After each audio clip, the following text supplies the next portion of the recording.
of us don't realize that Khalid Ibn Al-Walid did not begin his life as a military warrior.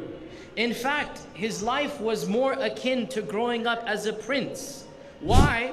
Because his father was the chieftain of one of the tribes of the Quraysh. Now, a lot of you are really confused about Quraysh and Banu Hashim and whatnot. This is something you need to understand.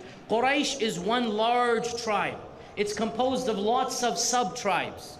Quraysh is one of the largest tribes at the time, and it's composed of many sub-tribes. The most famous sub-tribe is that of the Banu Hashim. And that's where the Prophet ﷺ and his ancestry comes from, the Banu Hashim. But there were other sub-tribes as well. Of them is the sub-tribe of Banu Abd-Dar, from which the Umayyad dynasty came. And of them is the sub-tribe of the Banu Makhzum, from which Khalid Ibn Al-Walid came.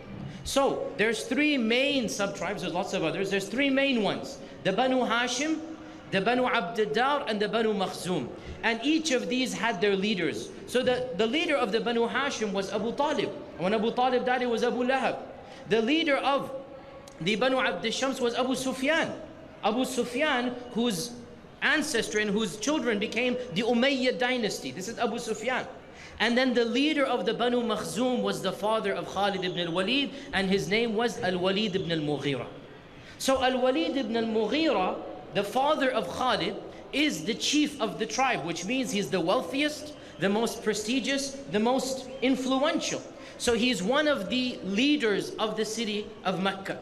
And in fact, al-Walid ibn al-Mughira, Allah revealed many verses in the Quran about al-Walid ibn al-Mughira. Allah revealed a number of verses specifically for the father of Khalid ibn al-Walid.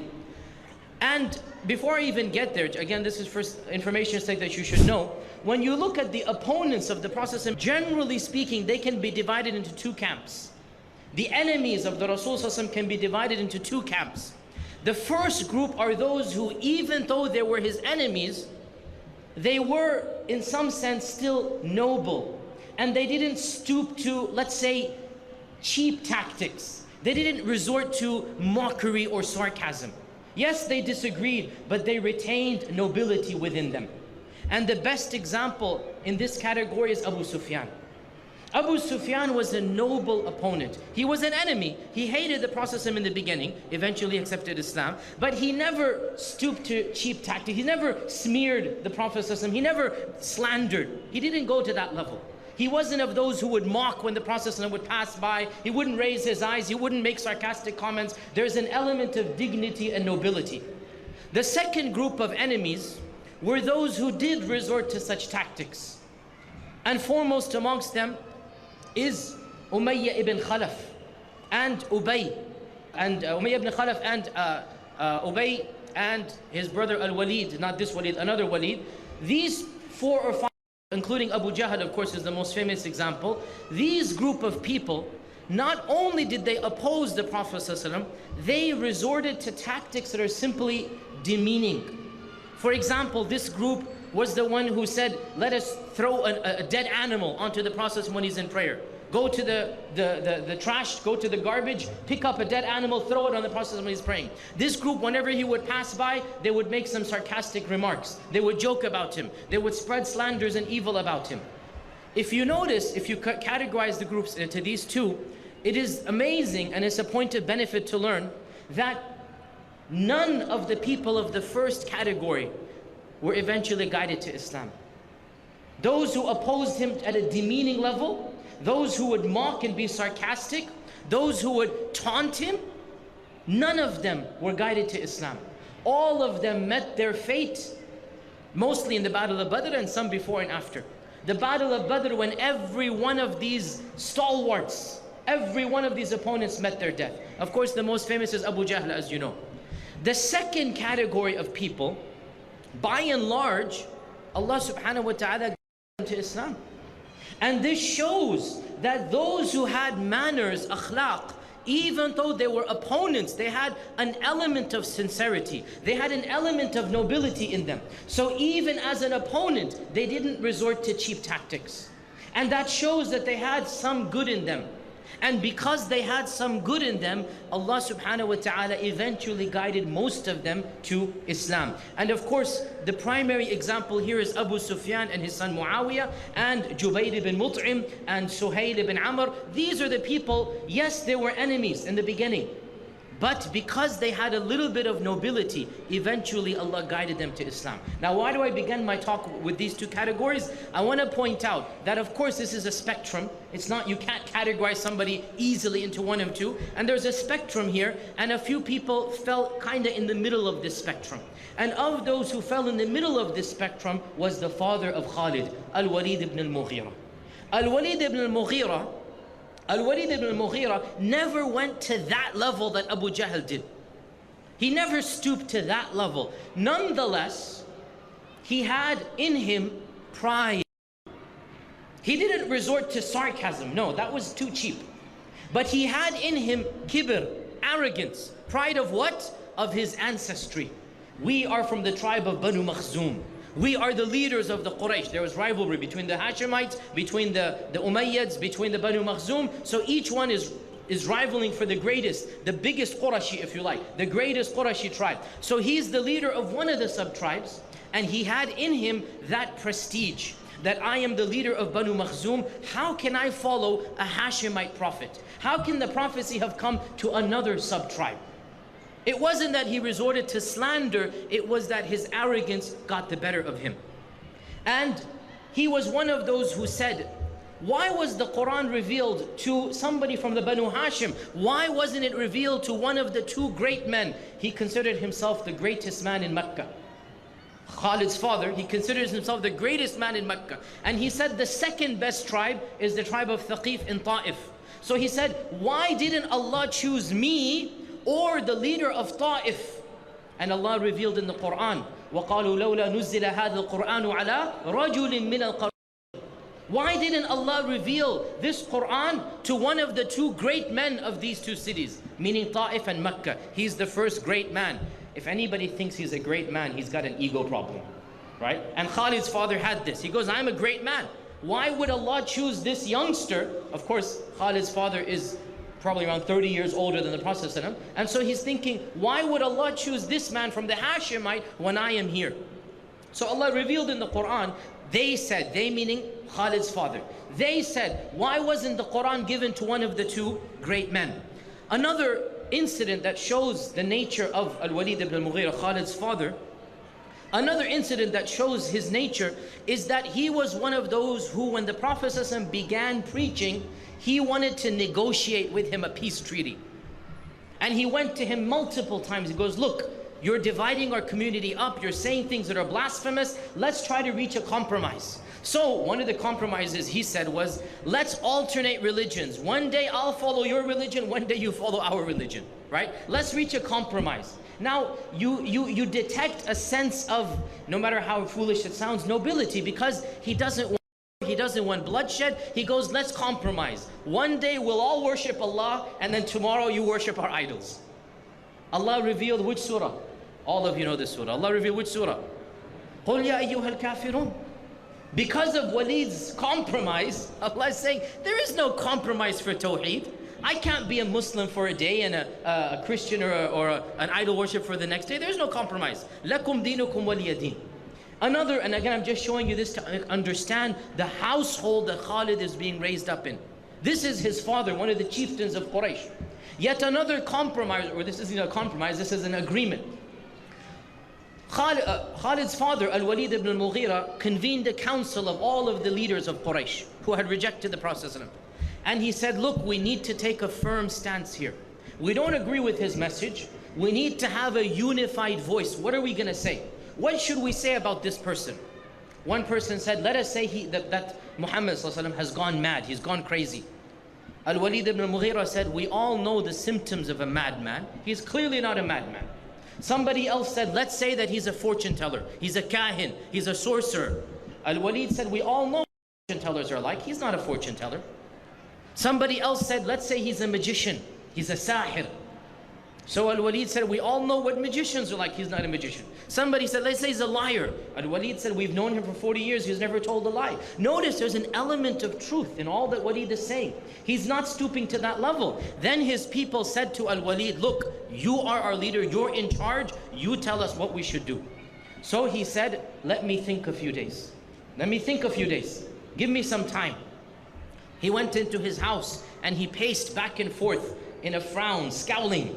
Nobody witnessed this other than Allah subhanahu wa ta'ala. And Allah told us in the Quran, his privacy in his house, what he was doing. He's walking back and forth in deep thought. And then he said to his people, look, the only thing I can think of is to say that this is some type of magic. Some type of magic. I know it's not the best, but we have no other alternative. Allah revealed in the Quran an entire surah talking about this incident. Which surah is that?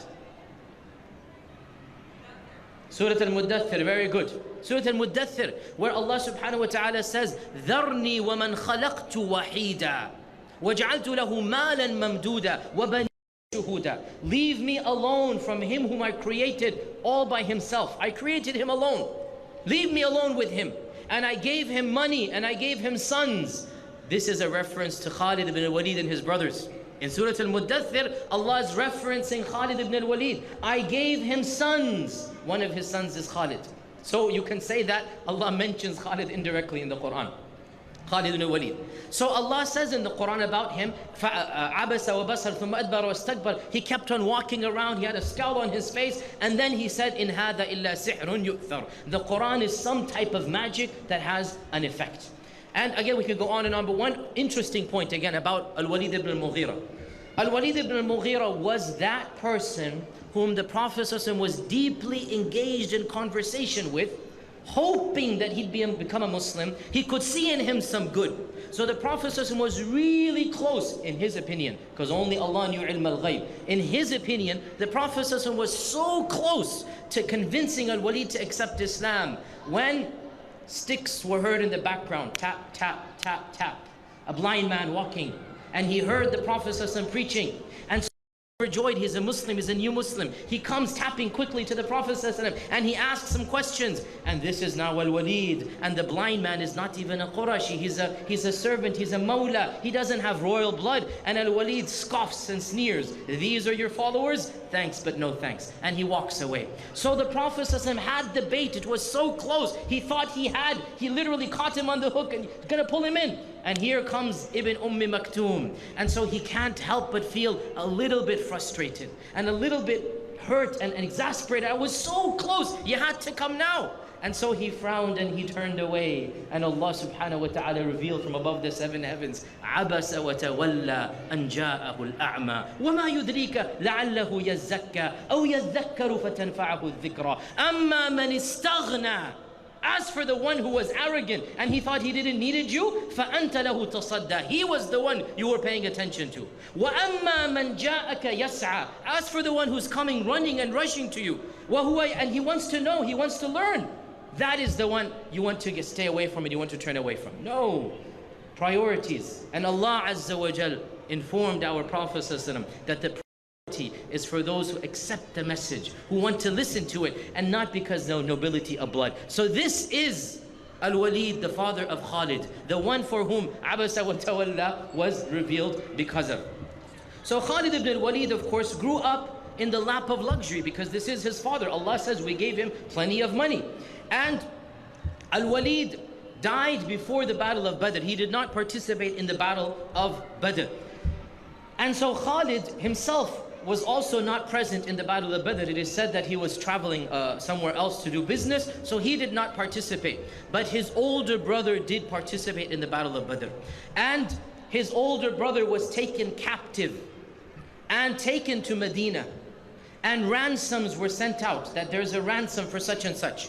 And the highest ransom for all of the people, in the mercy of our Prophet ﷺ, he didn't assign one figure to all the people. If you were poor, you had a lower ransom. If you were rich, you had a higher ransom. And of course, the Prophet ﷺ knew each and every household personally. So he assigned a figure depending on how much money the family had. Well, when he has the son of Al-Walid ibn Al-Mughira, he assigned the highest figure out of all of the captives. And that shows us who is al-Walid ibn al-Mughira. That the highest ransom was for one group of people, amongst them was this son, Khalid's older brother. So he was given a ransom of 4,000 dinars. That's a massive amount of money. 4,000 dinars.